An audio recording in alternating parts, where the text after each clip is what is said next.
اعوذ باللہ من الشیطان اللعین الرجیم بسم اللہ الرحمن الرحیم الحمد للہ رب العالمین الصلاة والسلام علی اشرف الانبیاء والمرسلین وعلى آلہ الطیبین الطاہرین المعصومین الذین اذہب اللہ عنہم الرجس وطہرہم تطہیرا اللہم صل علی محمد وآل محمد اللہم اخرجنا من الظلمات الوہم واکرمنا بنور الفہم اللہم افتح علینا ابواب رحمتک وانشر علینا خزائن علومک برحمتک یا ارحم الراحمین قال المحبت ہی انجذاب النفس الى ما تراہ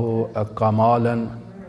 وقال المحبت انجذاب القلب الى الکمال المطلق۔ درود پڑھیں محمد و آل محمد کی ذات پہ۔ اللہم صل علی محمد و آل محمد وعجل باری دیگر صلوات۔ اللہم صل علی محمد۔ اجازت ہے نا معذرت۔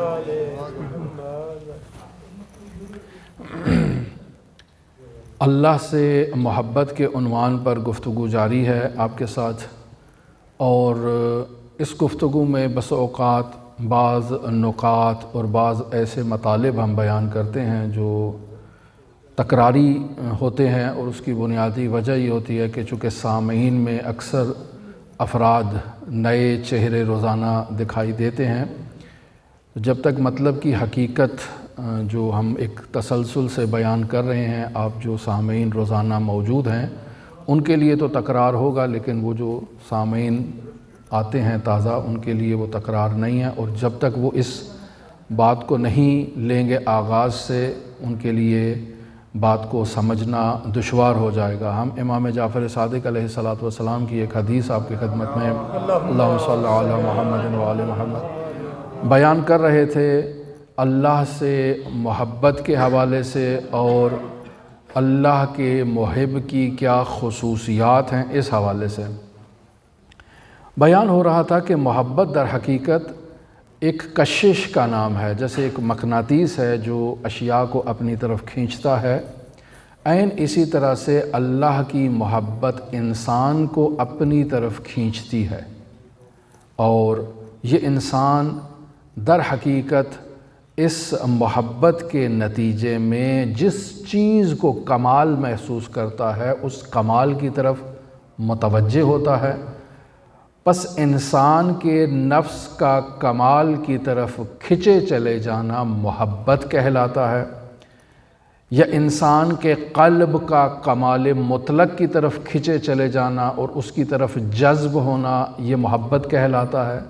اور ہم پہلے بیان کر چکے کہ یہ کلمات جب استعمال ہوتے ہیں نفس کے، قلب کے، عقل کے، تو ان سے مراد ایک ہی حقیقت ہے جو انسان کی روح ہے، چونکہ یہ کلمات متفاوت ہیں لیکن حقیقت ایک ہی کی طرف اشارہ کرتی ہیں، چونکہ انسان اپنی حقیقت سے محبت کرتا ہے۔ انسان جسمانی اعضاء سے اس کا ممکن ہے اظہار کرے، لیکن محبت انسان کی حقیقت سے ابھرتی ہے، اور انسان کی حقیقت ایک کمال کی طرف متوجہ ہوتی ہے، اور اس کمال کے اندر جذب ہونے کے لیے جو ہے وہ تڑپتی ہے اور اس کی طرف جو ہے وہ متوجہ ہوتی ہے۔ لہٰذا کیا جو ہے وہ انسان اللہ کی نعمات کو دیکھ کر اللہ کی طرف متوجہ ہوتا ہے اور اللہ سے محبت کرتا ہے؟ تو جی ہاں، ہم اس میں آپ کی خدمت میں بیان کر چکے کہ محبت کا ابتدائی درجہ یہی ہے کہ انسان اپنے منعم کی نعمات کو دیکھ کر انسان منعم کی طرف متوجہ ہوتا ہے، اس کی عنایات، اس کی نعمات، اس کی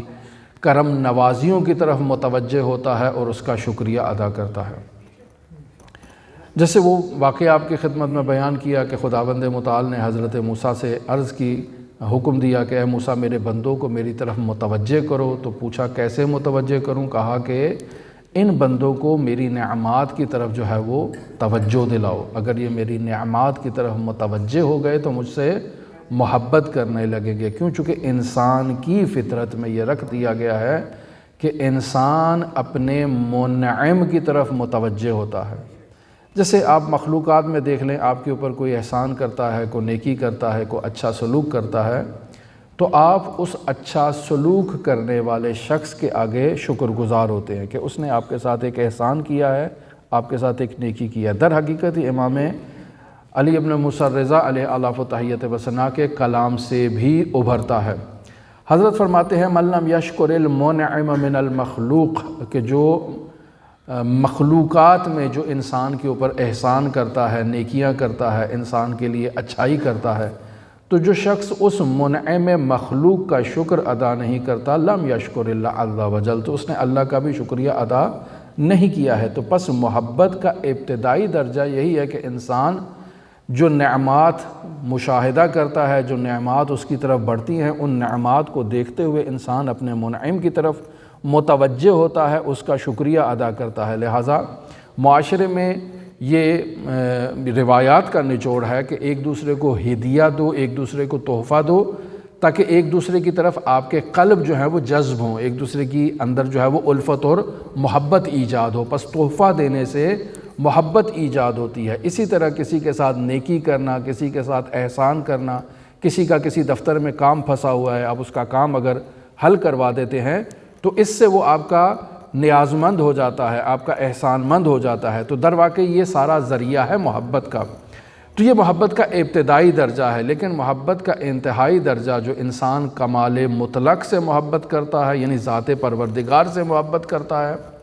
تو اس کی آغاز اور ابتدا بھی انہی نعمات ہی کی طرف توجہ سے ہوتی ہے کہ خداوند متعال نے انسان کو جسم دیا ہے، انسان کو صحت دی ہے، انسان کو تندرستی دی ہے، انسان کو صحیح و سالم جسمانی اعضاء دیے ہیں، انسان کو خداوند متعال نے زندگی گزارنے کا ایک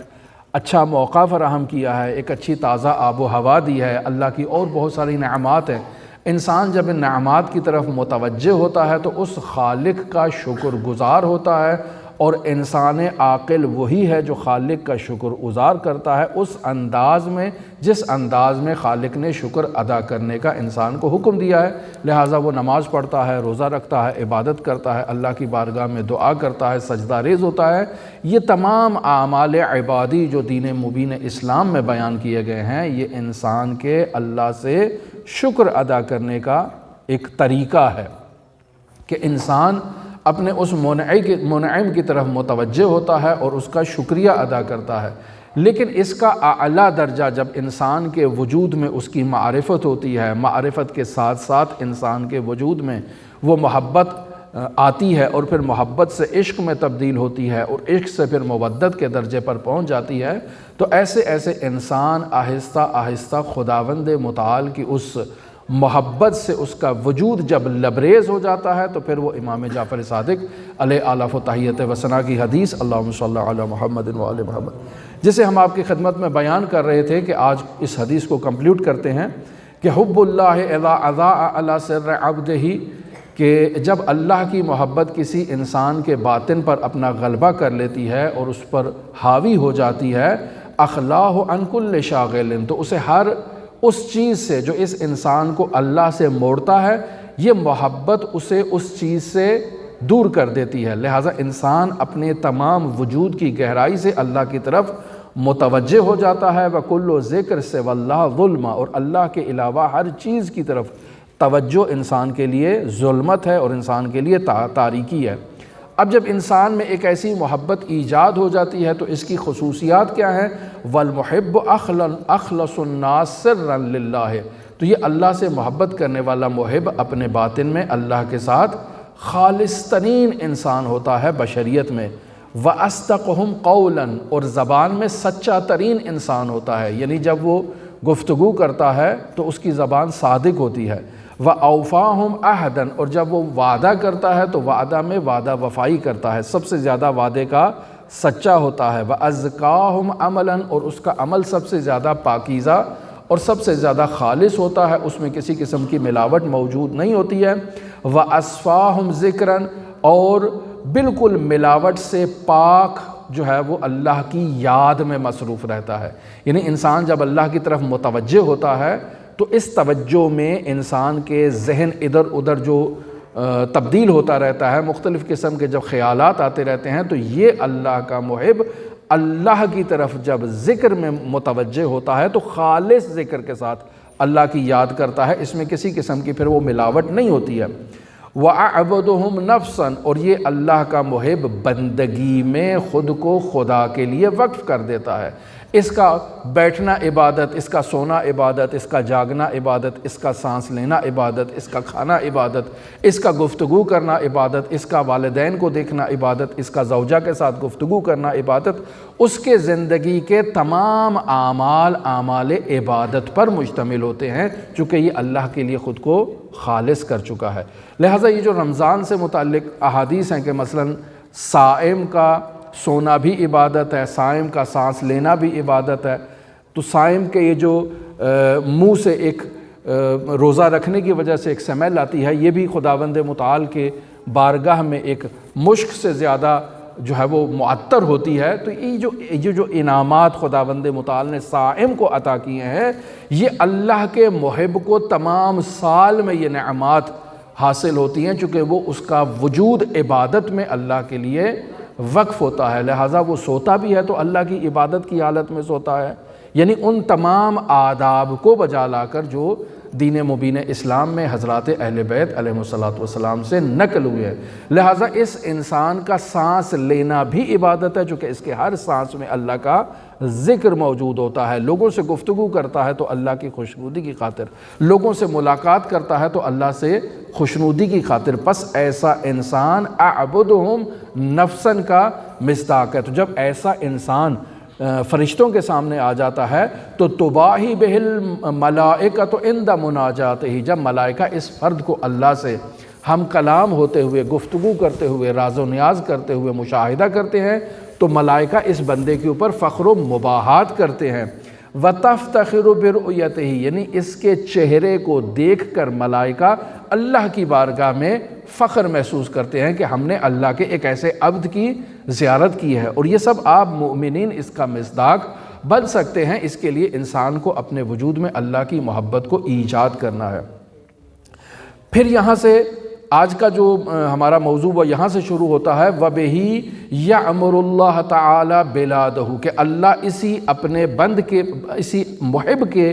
ذریعے سے خداوند متعال جو ہے وہ شہروں کو اور بلاد کو آباد کرتا ہے۔ پس اگر شہروں میں آبادانی آپ مشاہدہ کر رہے ہیں تو وہ کسی اللہ کے محب کے صدقے میں ہوتی ہے، کہ اس شہر میں اللہ کا کوئی محب آباد ہے،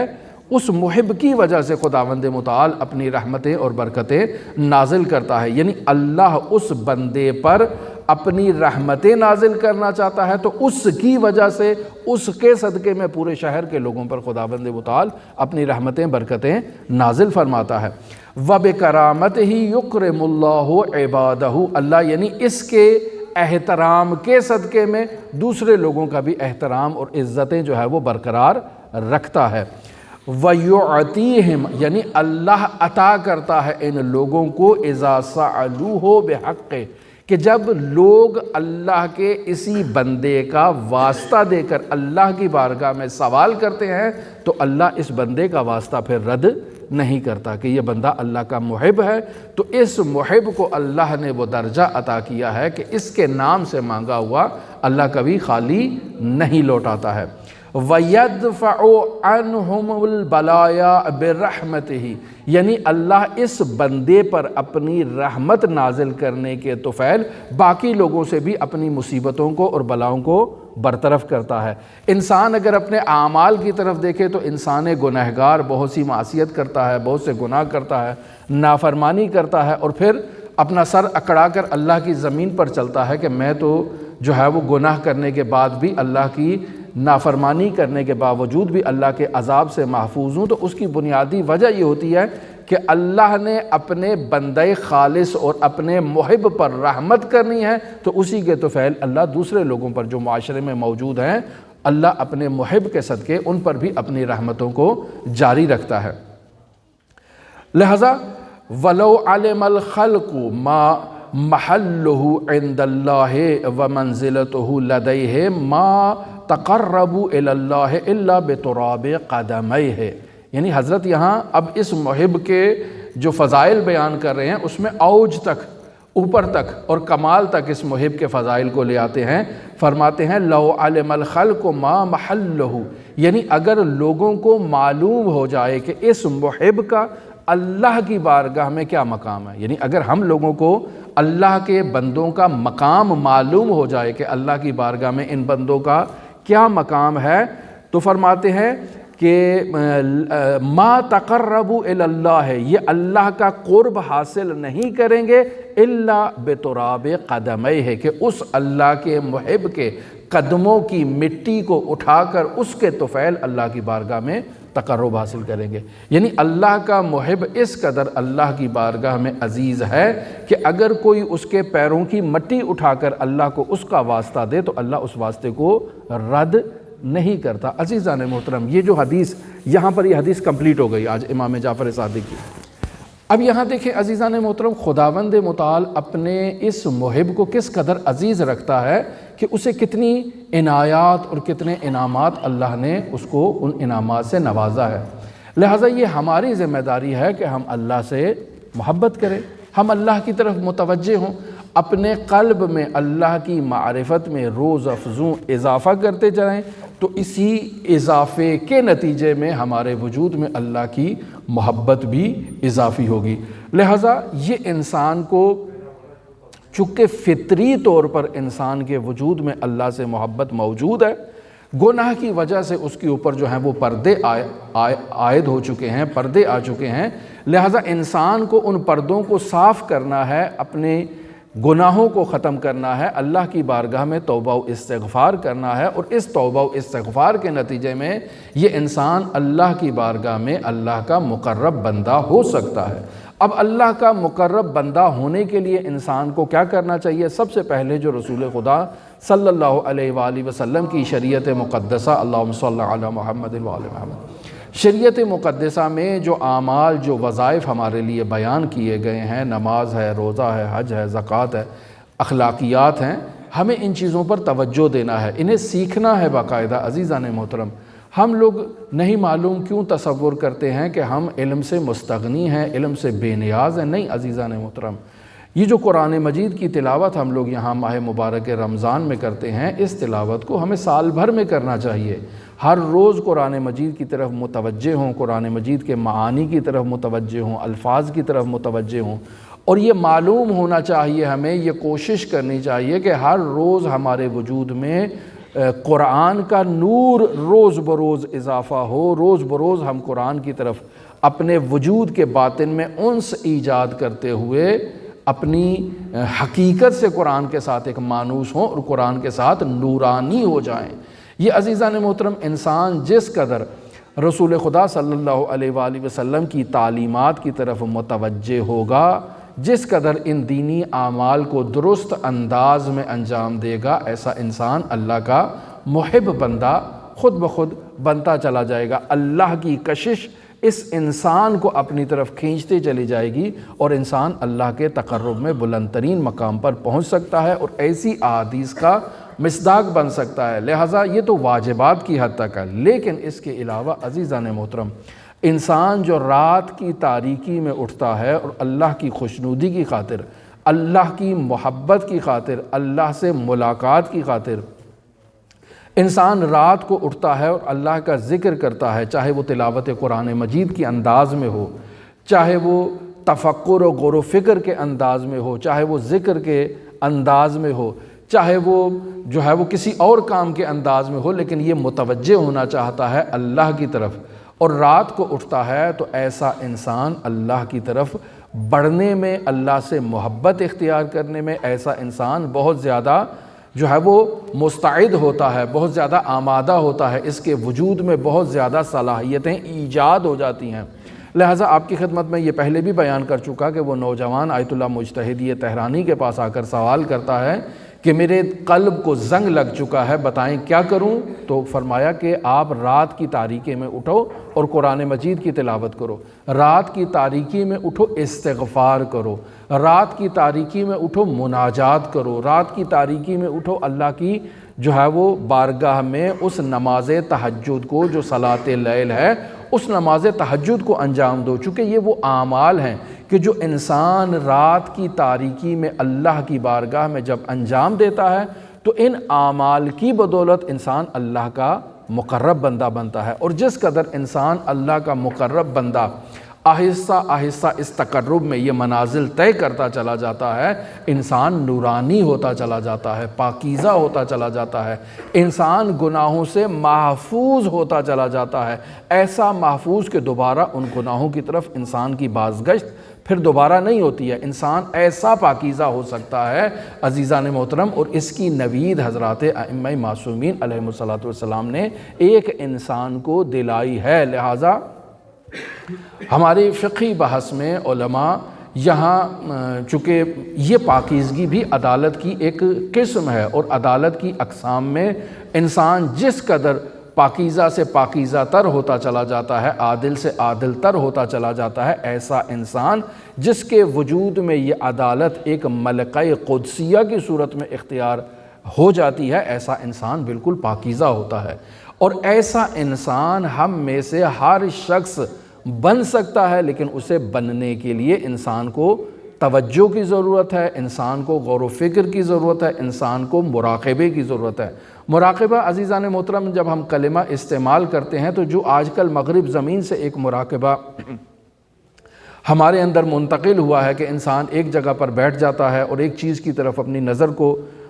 جو ہے وہ متوجہ کرتا ہے، متمرکز کرتا ہے، اسے مراقبہ کہا جاتا ہے۔ لیکن ہماری دینی تعلیمات میں جب مراقبے کا کلمہ استعمال ہوتا ہے تو وہ چند چیزوں پر مشتمل ہے۔ سب سے پہلے اس میں مشارطہ ہے، پھر اس کے بعد مراقبہ ہے، پھر اس کے بعد محاسبہ ہے، اور پھر اس کے بعد معاتبہ ہے۔ یہ تمام مراحل کے مجموعے کو مراقبہ کہا جاتا ہے۔ یعنی انسان سب سے پہلے شرط کرتا ہے اپنی اور خدا کے درمیان، اللہ سے شرط کرتا ہے۔ مثلا انسان شرط کرتا ہے کہ اے میرے پروردگار، آج سے میں تیری بارگاہ میں یہ عہد کرتا ہوں کہ میں نماز تہجد کو باقاعدگی سے ادا کروں گا۔ یہ انسان نے اللہ سے شرط کی ہے، اور پھر شرط میں وہ خداوند متعال سے یہ کہتا ہے کہ اے میرے پروردگار، اگر میں نے کسی دن نماز تہجد نہ پڑھی تو اسی دن پھر میں جو ہے وہ روزے کی نیت کر لوں گا صبح، اور وہ سارا دن میرا روزے میں ہوگا، یعنی اپنے آپ کو سزا کے طور پر۔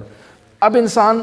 صبح نماز تہجد کے وقت اٹھتا ہے، کوشش کرتا ہے نماز تہجد پڑھے، تو یہ اس کا جو شرط ہے، اس شرط پر اس نے عمل کیا ہے۔ لہٰذا وہ ہمیشہ خیال رکھتا ہے ہر وہ کام جو اسے تہجد کے قریب کرے، اس کام کو اپنی تمام دن بھر روٹین کا حصہ قرار دیتا ہے۔ ہر وہ کام جو اس سے تہجد سے محروم کرنے کا باعث بنے، انسان ان کاموں کو اپنے وجود سے دور کرتا ہے، چونکہ یہ تہجد سے محرومی کا سبب بنیں گے۔ لہٰذا انسان خود کو تیار کرتا ہے دن بھر کے اعمال سے اس شرط پر پورا عمل کرنے کے لیے، لہٰذا خیال رکھتا ہے۔ اس خیال کا نام مراقبہ، اصطلاحاً اسے یہ ایک کلمے کو مراقبہ کہتے ہیں۔ پھر انسان بعد میں اپنا حساب کرتا ہے، مثلا جیسے ہی اذان فجر ہو گئی تو انسان اپنے وجود کی طرف دیکھتا ہے کہ کیا میں نے نماز تہجد آج پڑھی ہے؟ خوب، نماز تہجد تو نہیں پڑھی ہے۔ اگر نہیں پڑھی ہے تو ابھی سے روزے کی نیت کرتا ہوں، تاکہ یہ آج کا دن جو ہے وہ میرا اس تہجد نہ پڑھنے کی عتاب میں اور سزا کے طور پر اللہ کی بارگاہ سے جو میں نے شرط کی تھی، تو یہ آج کے دن میرا اللہ کی بارگاہ میں اللہ کے لیے خالصتاً روزہ ہوگا۔ تو اس پورے عمل کو مراقبہ کہتے ہیں، اور انسان جیسے جیسے اس میں آگے اپنی زندگی میں بڑھتا چلا جاتا ہے، مختلف اعمال عبادی کو مد نظر رکھتے ہوئے مشارطہ، مراقبہ، محاسبہ، معاتبہ، انسان جو ہے وہ اللہ کی بارگاہ میں سرخرو ہو سکتا ہے۔ بس اوقات انسان غیبت کے لیے جو ہے وہ مراقبہ کرتا ہے، اللہ کی بارگاہ میں عہد کرتا ہے کہ اے میرے پروردگار، آج سے میں تیری بارگاہ میں عہد کرتا ہوں نہ غیبت کروں گا نہ غیبت سنوں گا۔ اگر غیبت کی یا غیبت سنی تو مجھے یہ سزا ہوگی بالفرض۔ تو پھر انسان اپنا تمام دن بھر خیال رکھتا ہے کہ نہ غیبت اس کے نزدیک جائے اور نہ انسان غیبت کرے نہ غیبت سنے، اور اگر ایسا کوئی مرحلہ آ جائے تو پھر انسان اس سزا کو جو اس نے اپنے لیے تجویز کر رکھی ہوتی ہے، اس سزا پر انسان عمل کرتا ہے۔ یہ تمام وہ چیز ہے جسے ہمارے علماء فقہاء شیعہ نے بیان کیا ہے، اور حضرات اہل بیت علیہم الصلوۃ والسلام کی تعلیمات سے اسے اخذ کیا ہے۔ ایسے ہی افراد جب انسان حضرات اہل بیت کی تعلیمات میں خود کو فنا کر دیتا ہے تو ایسا انسان ایک ایسا پاکیزہ انسان بنتا ہے جیسے رہبر معظم انقلاب اسلامی ایران تھے۔ اس قدر پاکیزہ انسان تھے، اس قدر پاکیزہ انسان تھے امیر المومنین کی اقتداء میں کہ آپ دیکھیں بہت سے لوگ جب کسی حکومت کے منصب پر فائز ہو جاتے ہیں تو بہت ساری چیزیں جو ہے وہ لوگ ان کی طرف نسبت دینے کی کوشش کرتے ہیں، ان کو تیار کرنے کی کوشش کرتے ہیں۔ مثلا دیکھیں کبھی ملک میں کرنسی نوٹ چھپنا ہے تو اس پہ راہبر کی تصویر ہونی چاہیے، ہرگز انہوں نے اجازت نہیں دی کہ ان کی تصویر کرنسی کے نوٹ پر پبلش کی جائے، ٹھیک ہے۔ ہمارے قائد اعظم کی تصویر موجود ہے، وہاں آپ دیکھیں تو امام خمینی کی تصویر موجود ہے، لیکن لوگ ہوتے ہیں جو راہبر سے محبت کرتے ہیں، وہ چاہتے ہیں کہ ان کے راہبر کی تصویر بھی کرنسی کے نوٹ پر ہو۔ اجازت مانگنے آئے، ہرگز اجازت نہیں دی کہ نہیں میں اجازت نہیں دوں گا کہ میری تصویر کرنسی کے نوٹ پر ہو۔ اچھا چلیں ٹھیک ہے، کتابوں میں جو بچوں کی تعلیمی کتاب ہے، جو درسی نصاب ہے، اس میں کچھ آپ کے متعلق ایک صفحہ کو آدھا صفحہ آپ کے بارے میں لکھ دیا جائے، کہا ہرگز اس بات کی اجازت نہیں کہ میرے لیے آپ ایک صفحہ بچوں کی کتاب میں جو ہے وہ لکھیں۔ یا مثلاً ایسے مشہور افراد کے لیے سڑکیں بنا دی جاتی ہیں اور ان کے نام پر اس کو نسبت دے دی جاتی ہے، مثلا محمد علی جناح روڈ، وہاں ایران میں ایسی سڑکیں ہیں، علامہ اقبال کے نام پر خیابان موجود ہے، گاندھی کے نام پر خیابان موجود ہے، تو راہبر کے نام پر بھی کوئی ایسی سڑک ہونی چاہیے۔ ہرگز اجازت نہیں دی کہ میرے نام پر کوئی سڑک جو ہے وہ بنائی جائے۔ پھر ان کو معلوم ہوا کہ یہ جو ہوائی جہاز میں ایئر ہوسٹر جو اعلان کرتی ہے تو وہ دعا کرواتی ہے راہبر معظم کے لیے، تو کہا نہیں اس کو اجازت نہیں ہے، منع کر دو، آج کے بعد کوئی بھی جہاز میں کسی بھی جگہ پر میرے لیے میرا نام لے کر دعا نہ کروائیں اس انداز میں، یعنی مجھے پسند نہیں ہے ان چیزوں کی طرف۔ ایسا انسان در حقیقت امیر المؤمنین علی ابن ابی طالب کی تعلیمات و سیرت پر عمل پیرا ہونے والا انسان ہے کہ خود کو فنا۔ ابھی دیکھیں راہبر معظم کی شہادت ہو گئی، بہت عالی شان جگہ پر تدفین کا انتخاب ہو سکتا ہے، یعنی جو دنیاوی اعتبار سے جسے مد نظر رکھا جائے، کہ جیسے امام خمینی رحمۃ اللہ علیہ کے لیے وہاں انہوں نے ایک بہت بڑا مزار تعمیر کیا ہے اور وہاں پر اور بھی شخصیات موجود ہیں، ان کا بھی وہاں پر مقبرہ بن سکتا ہے، لیکن اجازت نہیں ہے۔ کہا مجھے حرم امام رضا علیہ السلام میں زائر امام رضا کے پیروں کے نیچے دفن کیا جائے، یہ وصیت ہے، اور وہیں پر ان کو کہیں نہ کہیں حرم مطہر میں دفن کیا جائے گا۔ لہٰذا ایسا انسان جو خود کو مٹا دیتا ہے، یعنی اپنی شخصیت کا پرچار نہیں کرتا، ایسا انسان حقیقت میں اہل بیت کی تعلیمات کا حقیقی پیروکار ہوتا ہے، اور انسان کا وظیفہ یہی ہے کہ اہل بیت کی تعلیمات میں خود کو ذوب کر دے، خود کو فنا کر دے۔ اب دیکھیں راہبر معظم سے متعلق یہ بھی ان کی زندگی میں ملتا ہے کہ کوئی مٹھائی لے کر ان کے پاس آیا اور ان کو مٹھائی پیش کی، تو کہا جب سے میں ایران کا رہبر بنا ہوں میں نے نہ تو مٹھائی کھائی ہے اور نہ ہی میں اچھا فروٹ کھاتا ہوں، نہ اچھی غذا استعمال کرتا ہوں، یعنی یہ میں چیزیں استعمال نہیں کرتا ہوں، کیوں؟ چونکہ عام لوگ ان چیزوں کو استعمال نہیں کر سکتے۔ امیر المؤمنین علی ابن ابی طالب کی سیرت میں بھی یہی چیز معلوم ہوتی ہے، وہ سخت ترین غذا، وہ قلیل ترین غذا امیر المؤمنین استعمال کرتے تھے جو عام طور پر معاشرے میں لوگ استعمال نہیں کیا کرتے تھے۔ کہا اس کی وجہ کیا ہے؟ کہا اس کی وجہ یہ ہے کہ معاشرے میں یہ جو لوگ کمزور طبقات معاشرے میں موجود ہیں، یہ جب اپنی زندگی میں مشکلات کی طرف توجہ کریں گے تو کہیں گے کہ الحمدللہ میری زندگی میں مشکل تو ہے لیکن کم از کم علی ابن ابی طالب سے اچھی زندگی گزار رہا ہوں، یعنی وہ کمزور ترین انسان بھی امیر المومنین علی ابن ابی طالب سے ایک اچھی زندگی بسر کرنے والا انسان ہو اور امیر المومنین اس سے نیچے ہوں، تاکہ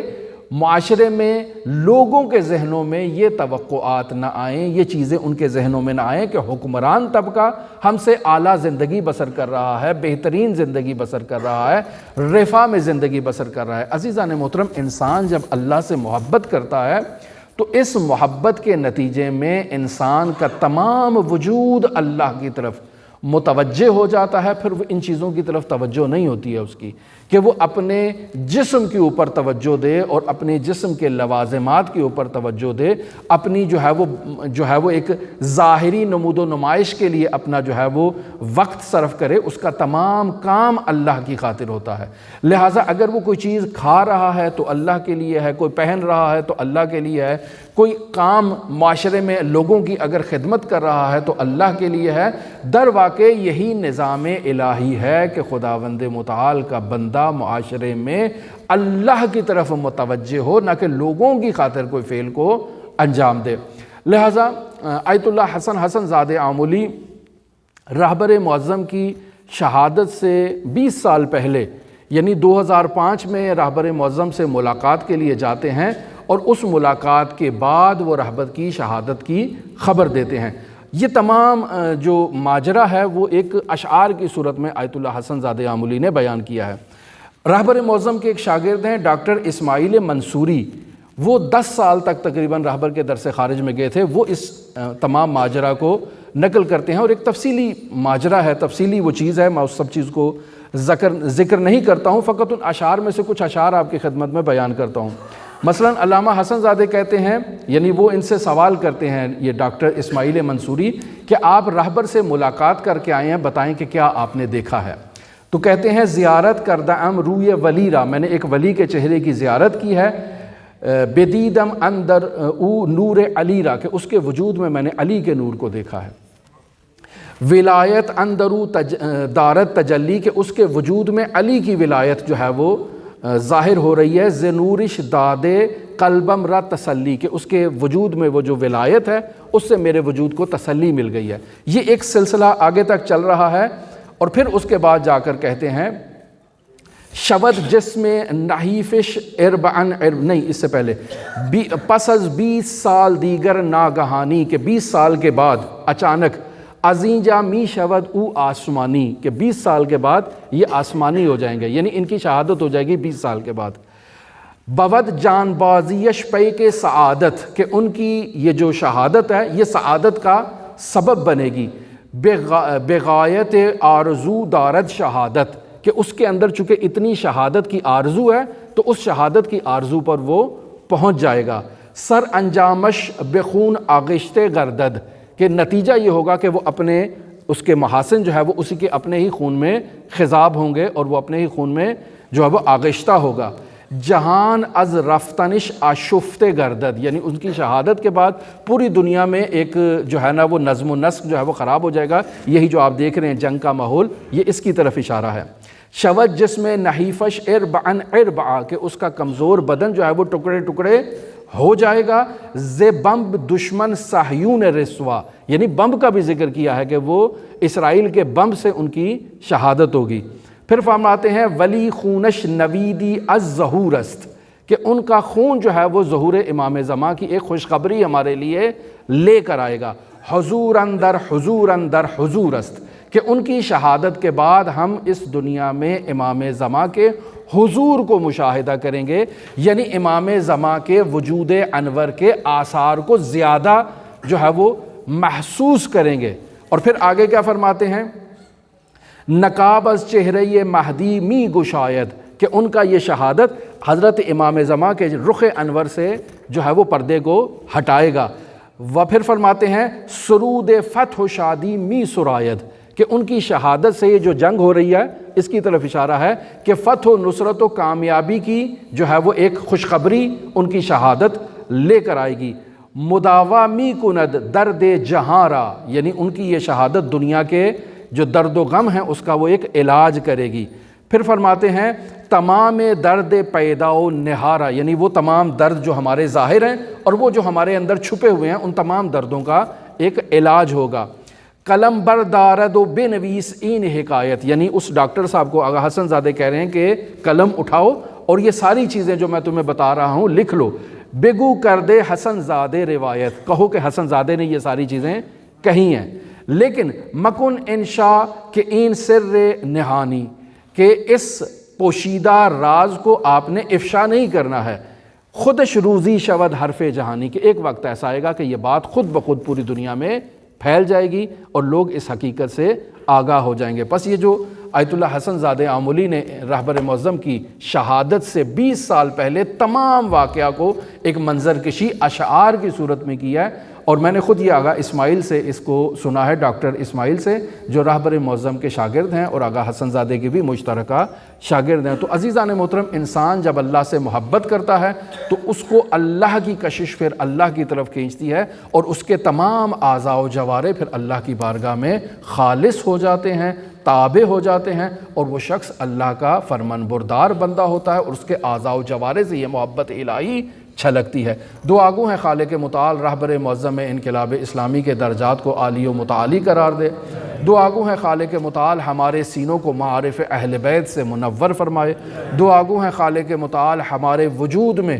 خداوند متعال کی محبت کو بھر دے۔ دعا گو ہے خالق متعال کی بارگاہ میں کہ اہل بیت علیہم السلام کی سیرت و تعلیمات پر عمل کرنے کی ہمیں روز بروز ترقی عطا فرمائے اور توفیق عطا فرمائے۔ دعا گو ہے خالق متعال کی بارگاہ میں منجی عالم بشریت حضرت صاحب العصر صاحب الامر صاحب الزمان کے ظہور میں تعجیل فرمائے اور ہمیں حضرت کے اصحاب و اعوان و انصار کی فہرست میں شمار فرمائے۔ اللہم صلی علی محمد و آل محمد وعجل فرج قائم آل محمد۔